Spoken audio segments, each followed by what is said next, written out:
नमस्कार, मी उमरे बापूसाहेब, आपलं दैनिक संघर्ष योद्धा लाईव्ह न्यूजमध्ये सर्वांचं स्वागत। आज गेवराई येथील तहसील कार्यालयासमोर रिपब्लिकन पार्टी ऑफ इंडियाचे गेवराई तालुका अध्यक्ष किशोरजी कांडेकर यांच्या नेतृत्वाखाली धरणे आंदोलन करण्यात आलेलं आहे।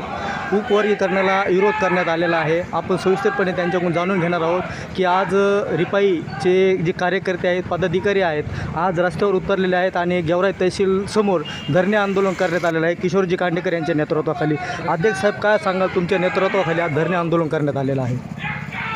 या ठिकाणी देशाचे नेते केंद्रीय मंत्री रामदासजी आठवले साहेब यांच्या आदेशानुसार, युवा प्रदेश अध्यक्ष पप्पूजी कागदे साहेब यांच्या आदेशानुसार या महाराष्ट्रामध्ये जे उपवर्गीकरणाला विरोध आहे त्या विरोध नोंदविण्यासाठी संपूर्ण महाराष्ट्रातल्या प्रत्येक तालुक्यामधल्या प्रत्येक तहसीलवर RPIच्या वतीने एकाच दिवशी तीव्र अशा प्रकारचे धरणे आंदोलन हे होत आहेत।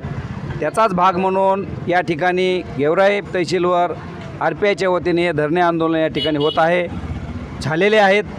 आपण पाहिलं, महाराष्ट्रामध्ये जे RSSने भांडणं लावायचं काम केलं, याच्या अगोदर पाहिलं मराठा वंजारा, मराठा OBC वाद या ठिकाणी त्यांनी उभारून काढला आणि जातीमध्ये तेढ या ठिकाणी निर्माण करण्याचं काम हे RSSवाले या ठिकाणी करत आहेत। त्याचबरोबर आमचा जो SCतला छोटा भाऊ आहे त्याला आमच्यातून बाहेर काढण्याचं काम या ठिकाणी या RSSच्या पिलावरांनी या ठिकाणी चालू आहे। बौद्ध आणि महार आणि मातंग वाद हे वाढवण्याचं काम या ठिकाणी करत आलेले आहेत।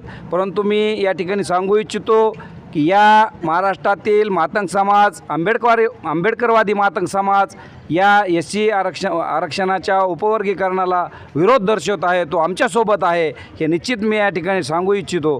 दुसरी एक गोष्ट आहे की या महाराष्ट्रामध्ये जे 4-5 टक्के या ठिकाणी काम जे माणसामध्ये मतभेद करण्याचं काम करत आहेत, जातीमध्ये जे तेढ निर्माण करण्याचं काम करत आहेत, जातीमध्ये भांडणं लावण्याचं काम करत आहेत, ते निवड RSSची पिलावळ आहेत आणि त्यांच्या सांगण्यावरून त्यांना अतिशय चांगल्या प्रकारचं पॅकेज, चांगल्या प्रकारचे पैसे या ठिकाणी त्यांनी दिलेले आहेत आणि म्हणून ते कुत्रे या ठिकाणी महाराष्ट्रामध्ये भोकत आहेत।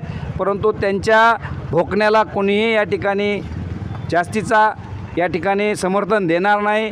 परंतु जास्तीत जास्त जर बौद्ध समाजावर तुम्ही जास्त रिॲक्ट होत असाल, वारंवार त्यांच्यावर जर चिखलफेक करत असाल, तर एक वेळ अशी येऊ नये, मला भीती वाटत आहे की जर बौद्ध समाज रस्त्यावर उतरला तर सर्व या ठिकाणी पळताभुई कमी पडेल, हे सर्व नेत्यांनी लक्षात घ्यावं, एवढीच या प्रसंगी मी या ठिकाणी सांगतो। आणि महाराष्ट्रामधल्या सर्व या ठिकाणी SCमधल्या 59 जातीसाठी ह्या आरक्षणाचा लढा आम्ही या ठिकाणी लढत आहोत। पुढे वर्गीकरण झालं तरी आम्ही रद्द केल्याशिवाय ते राहणार नाहीत, एक तर होऊच देणार नाहीत आणि झालं तरी ते रद्द करण्याची आमची ताकद, आमच्या तेवढी धमक आहे। आणि एवढंच या प्रसंगी मी सांगतो। धन्यवाद। जय भीम।